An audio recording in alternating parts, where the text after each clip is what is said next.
Greetings and welcome to a new video about digital controller implementation. This is our example number 5. In this example we will look at the implementation using the parallel configuration as shown here.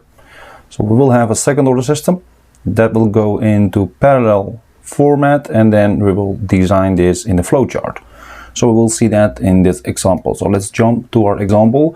We have the following transfer function of a digital controller, which is a second order system. You see again the U, the commanding signal that goes to the sample on hold and also the plant. And this is the error signal that goes into the controller. And this is the second order system. You see 2 poles and 2 zeros. We like to draw a flowchart for the implementation of this digital controller using first order transfer functions, but then in parallel format. We did in the previous examples also second order and also higher order, third order systems using the cascade configuration. This is another format, which is the parallel. So let's see how we do that in our solutions. We start with the partial fraction expansion of our transfer function. So we divide that in parts, in terms, to make that a parallel form. So this is the transfer function we have given. We split that. We know that from partial fraction expansion from math courses. We have the A and the B and also the C. So we have now here 3 constants. Why do we need 3 constants? You might ask, okay, we have only 2 terms here in the fraction, the denominator. So why do we need that C also? Now that is because of this numerator. That's also a second order term. So we have a second order system, which is second order here, and also z to the power minus 2, also second order. So you need that C. If you don't count that, you will not get the right coefficients for A and B. So you will actually have the wrong solution. So that's the reason. And you see that 1 plus 2 z to the power minus 1 goes in the denominator of A, and also the 1 plus 5 z to the power minus 1 goes in the denominator of B. And the C is also a number. So let's look at what we need to do. Now first step is make these 3 terms, so fraction here, and a constant there, place them in one big fraction. It means create here a denominator that has this is the same for all 3 of them. That's done here. So you can see that 1 plus 2 z to the power minus 1 is multiplied by 1 plus 5 z to the power minus 1, also of course the numerator.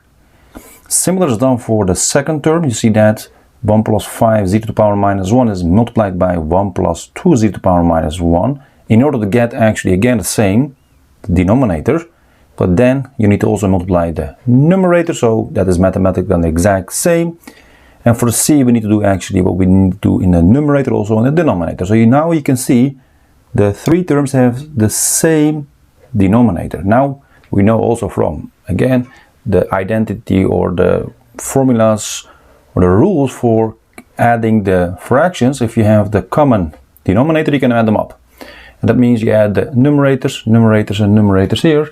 Then you're saying you can now move on and you say this is then the expression. So you have the A times 1 plus 5 to the z to the power minus 1, and B with that one, and C with this expression, and divide by the denominator we wanted.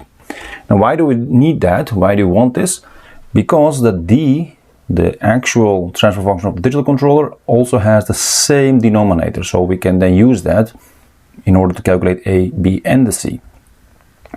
Now you see that this D, which is on the left side, is this.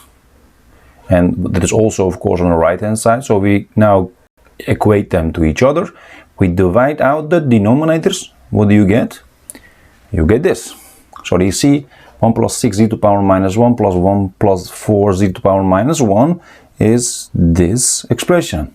Now you see 3 unknowns.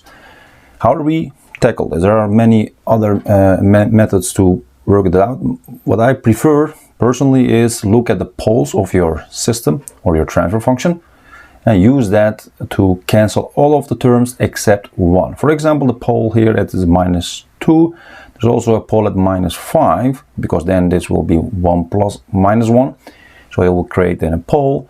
So that will give us only one term at a time. So let's do that. So I see the pole at minus 2 and also the pole at minus 5.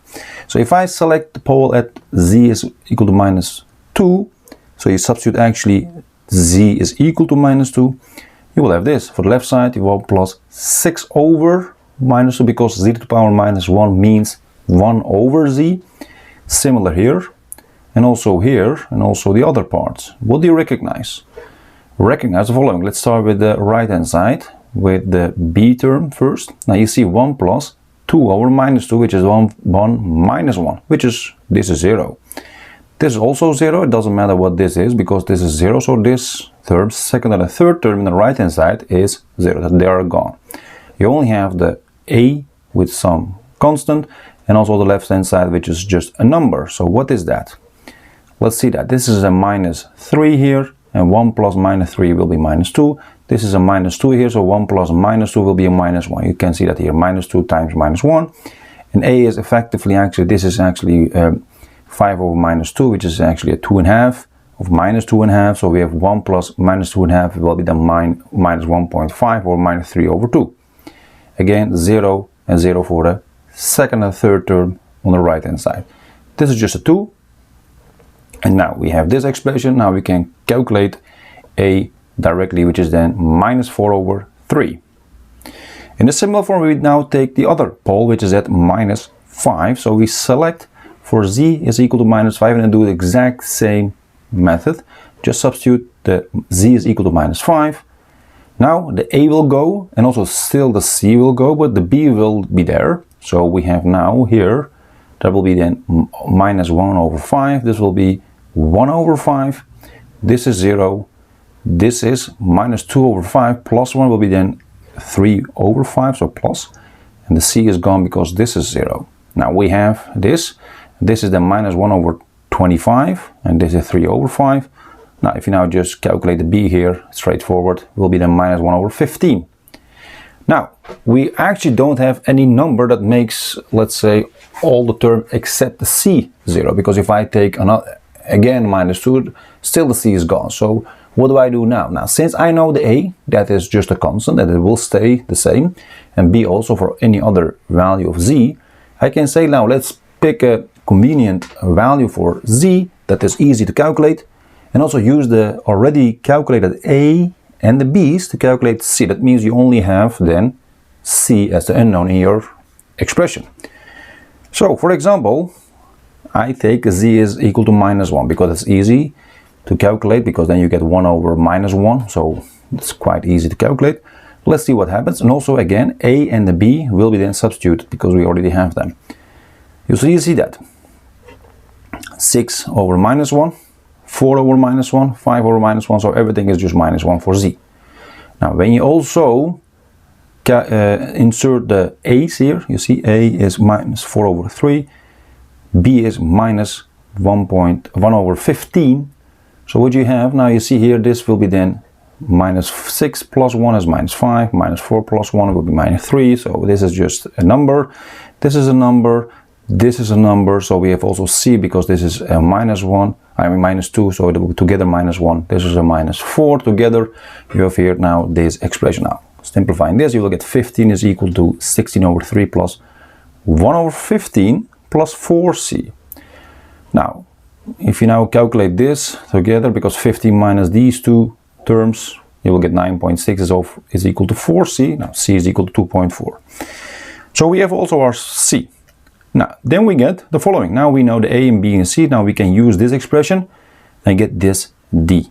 Now this is the format we wanted. That is the whole starting point from the partial fraction expansion, because I have now 3 branches or 3 terms. I can now collect them together and then form that parallel flowchart. So let's move on. Rewrite first this expression because I want to get the standard form. So I will place this minus 4 over 3 in front, and also minus 1 over 15 in front, and also write it like this. So as said, and 2.4 can stay as it is. Now we need to first look at the first order terms. This is the first order, this is the gain. First order flowcharts, we know in general form for first order transfer function, that can be written like this. And there is a gain here term. There is a0, a1 and b1. So we have actually 3 terms. If you don't have a gain, let's say not a gain of 1, for example 16 or something like that, then this k will be 16. which is here the case, which is minus 4.3 in this case. Now we need to determine then the A0, B1, A0, A1 and B1. Now I start with the first order, this stage, and I will give them a prime to just designate that this is for this case. So I also call this D1. And now if I look at the D1, I see minus 4 over 3 is set. That's K prime actually, and then also here A0 prime is 1, etc. So let's then collect these parameters here. In a similar form, I can do the D2, that is this one, and I have now K double prime in order to again refer to this second term, and also A0 double prime, etc. And then D2 will be then this. You can see that, and that will be then given by this set of parameters. Okay, now we have our necessary information because a flowchart in general was given by this. You see the error that goes into some gain, which is our K here, and then we have a delay, which is a first order system, so we only have one delay. So we need to substitute here the A0 prime, A1 prime, a B1 prime, and also K prime. Now we know that.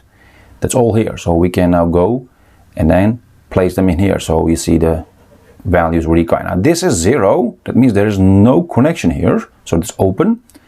And this is 1, that means this is just a wire, so there is no summation required here. And this goes here with a 2, so in more convenient way we can make this easier. But let's continue with the other one, A0 double prime, A1 double prime, and also B1 double prime, and also K double prime. And again we convert that to here, so looking at the parameters here. Now let's convert this first in a simpler form, which is shown here. You see that there is no connection here, and this is just a wire, so I also don't need that summation point, so it is all this. So quite simple. Same here actually, you see again the 0, because the A1 double prime, also A1 prime were all 0, and also the other ones were 1. So we can also simplify this in a similar form, and you will have this. Now we need these two blocks or flowcharts, combine them in the parallel formation using also the gain stage, so which is then 2.4, that part in parallel. So these are the first and the second term here, first and the second term.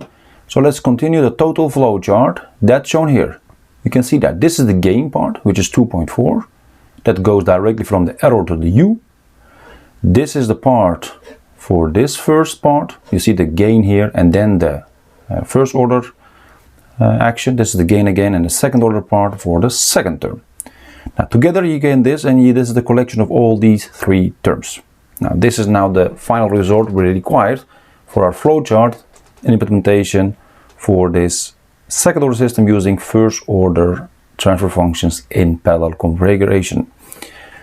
Alright, if you have any questions, comments about this example, please let me know. I will try to answer them as soon as possible. See you next time in another video. Take care.